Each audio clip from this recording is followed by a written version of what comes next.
SV news కి స్వాగతం. Ration బియ్యం కొన్న అమ్మినా చట్టపరంగా నేరమని జిల్లా పౌర సరఫరాల శాఖ అధికారి వెంకటేశ్వర్లు తెలిపారు. బుధవారం దేవరకొండ నియోజకవర్గం 6 మండలాల రేషన్ డీలర్లతో సమీక్ష సమావేశాన్ని స్థానిక సాయిశివ గార్డెన్ ఫంక్షన్ హాల్లో ఏర్పాటు చేశారు. ఈ కార్యక్రమానికి హాజరై ఆయన మాట్లాడారు. రేషన్ డీలర్లు ప్రభుత్వ ఆదేశాల మేరకు ప్రజలకు కార్డుదారులకు బియ్యం అందించి వారి ఆకలిని తీర్చే భాగ్యాన్ని పొందాలని తెలిపారు. అనేక గ్రామాల్లో రేషన్ బియ్యం కొనుగోలు చేస్తున్నారని సమాచారం మేరకు కలెక్టర్ ఆదేశాల మేరకు అవగాహన సదస్సును ఏర్పాటు చేశామని తెలిపారు. ఈ కార్యక్రమంలో దేవరకొండ ఆర్డీఓ శ్రీరాములు, దేవరకొండ సిఐ నరసింహులు, డీటీలు హనుమంతు, శ్రీనివాస్ గౌడ్, సైదులు, డివిజన్ డీలర్లు తదితరులు పాల్గొన్నారు. పంపిణీ చేయడం జరుగుతుంది. అందులో భాగంగా ప్రభుత్వానికి ప్లస్ వినియోగదారులకు మధ్యవర్తిగా మన రేషన్ డీలర్లు ఉన్నారు. ఆ రేషన్ డీలర్లు సక్రమంగా బియ్యంని ఎవరైతే వినియోగదారులు వాళ్లకు గవర్నమెంట్ సూచించినటువంటి నామ్స్ ప్రకారం ఇవ్వాలి. ఆ నామ్స్ ఏంటి అనేది మనకు సార్ అన్ని చెప్తారు. ఇప్పుడు మీరు బియ్యం వినియోగదారులకు మాత్రమే ఇవ్వాలి. గత 3 నెలలుగా ఎక్కడ లేని విధంగా దేవరకొండలో సుమారుగా 400 క్వింటాల బియ్యం పట్టుబడ్డాయి. అంటే అది పోలీస్ శాఖ వారు, మన పౌర సరఫరాల శాఖ వారు 400 క్వింటాల బియ్యము, 13 వెహికల్స్, 6 డీలర్ల మీద 6 కేసులు. మనది ఇంటీరియర్ ప్రాంతం అంతా గుట్టల ప్రాంతం. రాత్రిపూట బాగా జోరుగా దందా నడుస్తుంది అని చెప్పి పత్రికల్లో ప్రతిరోజు చూస్తున్నాము. ఆ విషయాలన్నింటినీ మనము జిల్లా కలెక్టర్ గారు, ఎస్పీ గారు అందరూ అబ్జర్వ్ చేస్తున్నారు. దేవరకొండ నియోజకవర్గంలో ఈ విధంగా జరుగుతుంది.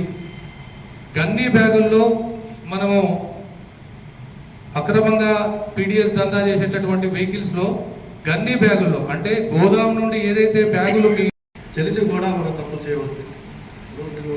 అప్పుడు సర్వెంట్ లాంటి వాడే అప్పుడు మన పిచ్చాప్ లీడర్ అంటే ఎవరు ఆల్సో గవర్నమెంట్ సర్వెంట్ అనే అర్థం కదా.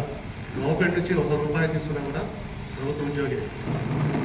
కాబట్టి మీరు ఎంపీ షాప్ డీలర్గా మీ బాధ్యతలు మేము గుర్తు చేయాల్సిన అవసరం లేదు. ఇవి చాలా సంవత్సరాల నుంచి మేము చేస్తున్నాను. అవునా? మీరు చెప్పండి, ఎన్ని సంవత్సరాలు చేస్తున్నారు? 16 సంవత్సరాలు చేస్తున్నారు. కొత్త కాదు. వాళ్ళు మీరు కొత్తగా ఆదరణ ఇచ్చి ఎట్లా చేయాలి, ఏమి చేయాలి వాళ్ళ నుంచి అవసరం లేదు కదా. మీకు అన్నీ తెలుసు. కానీ తెలిసి తప్పులు చేయవచ్చు. ఇప్పుడు ఒకటి పీడిఎస్ రైస్ ఉంది కదా. ఇప్పుడు ఇవాళ దీని ముఖ్య ఉద్దేశం ఏంటంటే డైవర్షన్ అయితే పీడిఎస్ కోసం ఓకే డైవర్షన్ అయ్యి అది ఎక్కడెక్కడికో వెళ్ళిపోతుంది. అట్లా జరుగుతున్నాయా లేదా? జరుగుతున్నాయి, కానీ మీరు చెప్పరు. అవునా? సరే, అది మాకు ఇప్పుడు మీడియా ద్వారా మాకు తెలుస్తూనే ఉంటుంది. రైస్ అనేది డైవర్షన్ అయిపోతుంది. అది అమ్ముకోవడం, తర్వాత సన్న బియ్యంగా మార్చడం, మిగులుకు పోవడం ఏం జరుగుతుంది. అలా చేయడం చట్టపరంగా నేరం. ఓకే, దాని ప్రకారం ఎన్నో యాక్షన్ తీసుకోవచ్చు. తీసుకుంటూనే ఉన్నాము. డీలర్ సస్పెండ్ చేస్తూనే ఉన్నాము. మళ్ళీ మీరు అప్పీల్ చేసుకుంటూనే ఉన్నారు. వాళ్ళు రీఇన్స్టేట్ అవుతున్నారు.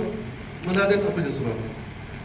ఇప్పుడు కింద రెవెన్యూ ఇన్స్పెక్టర్ నుంచి డిప్యూటీ తహసీల్దార్ నుంచి ఆర్డీఓ వరకు జాయింట్ కంట్రోల్ కూడా ఎన్ని షాపులు ఇన్స్పెక్షన్ చేయాలని కూడా ఉంది. అంటే మేము పని ఒత్తిడి తెచ్చా మేము ఇన్స్పెక్షన్ చేయలేకపోవచ్చు, కానీ ఖచ్చితంగా చేస్తాం. అలా డైవర్షన్ కావాలని ఉద్దేశంతో ఇవాళ సమావేశం జరిగింది. డిఎస్ఓ గారు ఇంకా చూడగా మీకు చెప్తాను. నా యొక్క రిక్వెస్ట్ ఏంటంటే మీరు ఎపీ షాపు టైం పాటించాలి, కంప్లైంట్ బాక్స్ పెట్టాలి. వచ్చిన మీరు చేసే వృత్తి ఏదైతే ఉందో అది మేము చేయలేము. ప్రతి నెల 300 నుంచి 400 మందిని కన్విన్స్ చేసి వాళ్ళు మాట్లాడే విధానానికి, వాళ్ళ బాడీ లాంగ్వేజ్కి, వాళ్ళ బిహేవియర్కి మీరు తట్టుకొని ఇవ్వగలుగుతున్నారంటే ఒక రకంగా మిమ్మల్ని అప్రిషియేట్ చేయాలి. కానీ సైమల్టేనియస్గా చెడ్డ పేరు కూడా కొంతమంది తీసుకురావడం జరుగుతూ ఉంది. ఇందాక డీటీ గారు చెప్తూ 400 క్వింటాలు పట్టుకున్నాము, 6 కేసులు అని అంటే చాలా చిన్నవి. ఇంకా చాలామంది ఉన్నారు మాకు తెలుసు. పాలు కళ్ళు మూసుకొని తాగుతుంది పిల్లి అని అనుకుంటారు తప్ప బయట పక్కన ఉన్నాయి చాలామంది చూస్తారు. పిల్లులు, కుక్కలు, నక్కలు చాలా చూస్తూ ఉంటారు. ఈరోజు తెల్ల డ్రెస్ వేసుకున్న వ్యక్తిని అబ్జర్వ్ చేసేటువంటి జనం చాలామంది ఉన్నారు. గ్రామంలో గుర్తుపట్టగలిగిన అతి ముఖ్యమైన 3-4 మీరు ఒకరు. మీ ప్రతి కవలికని అబ్జర్వ్ చేసే వాళ్ళు దాంట్లో 10% గ్రామస్తులు ఉంటారు. మీ మీద ఎన్ని కంప్లైంట్స్ వస్తున్నాయో మాకు తెలుసు. కానీ కంప్లైంట్ రాగానే మిమ్మల్ని తీసేయాలనే దృక్పథంతో మేము ఉండడం లేదు. మేము ఫస్ట్ కరెక్షన్ మెథడ్, అందరికీ బియ్యం ఇవ్వాలనేది మా కాన్సెప్ట్. అందరి మీద కేసులు పెట్టాలని మా కాన్సెప్ట్ కాదు. ఈ శాఖ ఎందుకు పుట్టిందంటే ఆహారాన్ని ఇవ్వడం కొరకు, ఆహార భద్రత కొరకు వచ్చింది ఇది. దాన్ని మీరు సక్రమంగా నిర్వర్తించేలా చేయాల్సిన బాధ్యత మా పైన ఉంది. ఎంతమంది రెన్యువల్ అప్లికేషన్ రాలేదని ఒక్కరు కూడా లేవలేదు మీరు. ఇప్పుడు మీ షాప్లోకి వచ్చి చూసినట్లయితే చాలా మంది దగ్గర రెన్యువల్ ఆథరైజేషన్సే ఉంది. సారే స్వయంగా వచ్చి మీతో అడిగినాడు అంటే మీరు కనుక ఉండే అవకాశం ఉంది. ఇప్పటికైనా నేనేమంటున్నానంటే అసోసియేషన్ వాళ్ళని అది ఎంఆర్ఓ ఆఫీస్లో ఇస్తారు, ఒక అగ్నాలజ్మెంట్ తీసుకొని సబ్జెక్ట్ ఉంటుకుంటారు. ఆ ఎంఆర్ఓ ఆఫీస్లో కొంతమంది ఇంట్రెస్ట్ ఉన్న వాళ్ళు పంపిస్తారు, ఇంట్రెస్ట్ లేని వాళ్ళు పంపించారు. మీరేమనుకుంటారు, నేను ఆథరైజేషన్ రెన్యువల్కి ఇచ్చాను, నేను రెన్యువల్ నెక్స్ట్ ఇయర్ నీ దగ్గర కళ్ళ ముందర అది కనపడదు కాబట్టి నువ్వు రెన్యువల్కి అప్లై చేయవు. ఆ రకంగా అసలు ఆథరైజేషనే లేకుండా పోతుంది. చాలా మంది డీలర్లు ఆథరైజేషన్ లేకుండా రన్ అవుతున్నారు. సో మళ్ళీ జిల్లాలో సివిల్ సప్లైస్ యాక్టివేషన్లోకి వచ్చింది అంటే ఇంతకుముందు లేదని కాదు, వేకెన్సీలు ఫిల్అప్ చేయించాము, కొత్త షాపులు కావాల్సిన దగ్గర ఇస్తున్నాము. నల్గొండ ఏ అడ్వర్స్ వచ్చినా ఏది వచ్చినా కానీ మాకు ఆ నుంచి ఫోన్లు రావడం, రివ్యూ అడగడం, ఎవ్రీథింగ్. ఇంతకుముందు మనకు ఆ పరిస్థితి లేదు. సివిల్ అరికట్టడం కోసం ఏర్పాటు చేసినటువంటి ఈ మీటింగ్ కు నన్ను కూడా పిలిచినందుకు చాలా థ్యాంక్ యూ సార్. అంటే మా తరఫున కొన్ని సలహాలు సూచనలు ఉంటాయి కాబట్టి వాటి గురించి మాట్లాడాలని చెప్పి సార్ నన్ను వినడం జరిగింది, అందుకే వచ్చాను. ఇక్కడ మా తరఫున నేను చెప్పదలుచుకున్నది ఒకటి సార్, ఈ మధ్యకాలంలో పీడిఎస్ రైస్ బాగా విచ్చలవిడిగా అవుతుంది సార్. మీరు చెప్పారు ఇప్పటిదాకా మీరు చెప్పారు పక్కన మన షాప్ పక్కన షెల్టర్ తెరుచుకున్నారని చెప్పేసి. వేరే వాడు ఎవరో నాగరికర్ణం నుంచి వచ్చి మన షాప్ పక్కన షెల్టర్ తెచ్చుకున్నాం అనేది అది కొంచెం కరెక్ట్ ఏం కాదు సార్. ఇది వాస్తవంగా తెలిసి ఉన్నటువంటి షెల్టరే సార్, అది తెలియక షెల్టర్ కాదు. ఇది చాలా మంది కూడా వాస్తవంగా సార్ చెప్పినట్టుగా అందరూ అక్రమ మార్గంలో తరించే ప్రయత్నం చేయట్లేదు. చాలా మంది కూడా దాన్ని దైవంగా భావించి, ఆ వృత్తిని దైవంగా భావించి చాలా నీట్గా చేస్తున్నారు, ఎలాంటి ఇబ్బందులు లేవు. కొంతమంది నుంచే చాలా మటుకు ఈ వాస్తవంగా సార్ చెప్పినట్టుగా నాగర్ కర్నూలు జిల్లాలో కల్వకుర్తి సబ్ డివిజన్కి వెళ్తున్నాయి.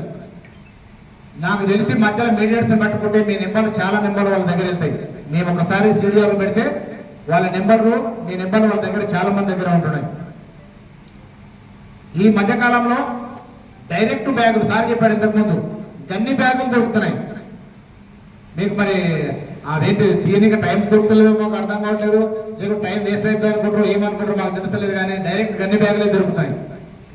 ఇప్పటి వరకు అయితే నోటీసులు ఇచ్చాం, అంటే బెయిల్ స్టేషన్ బెయిల్ ఇచ్చాం. మాకు క్లియర్ ఇన్స్ట్రక్షన్స్ ఉండే పై నుంచి బెయిల్ లేవు, ఇప్పటి నుంచి డైరెక్ట్ రిమాండే.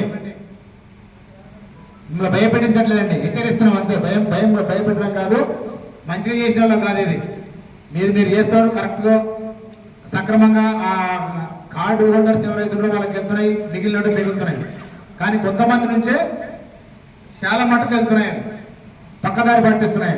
డైరెక్ట్ కొన్ని ఆల్రెడీ ఇప్పటికీ 2-3 షాపులు దొరికాయి మాకు డైరెక్ట్ బ్యాగులే. మరి వాళ్ళ మీద డిపార్ట్మెంటల్ యాక్షన్ వాళ్ళు తీసుకుంటే మేము అడగడానికి లేదు, కోర్టులో మాత్రం మేము చూస్తుంటాము, వాళ్ళ మీద ఛార్జ్ షీట్ వేస్తున్నాము. ఇప్పటి నుంచి అయితే నోటీసులకు ఆశపడకండి, డైరెక్ట్ రిమాండ్లే ఉంటున్నాయి. దయచేసి మీరు ఏదైతే ఉన్నదో అది బంద్ చేయండి.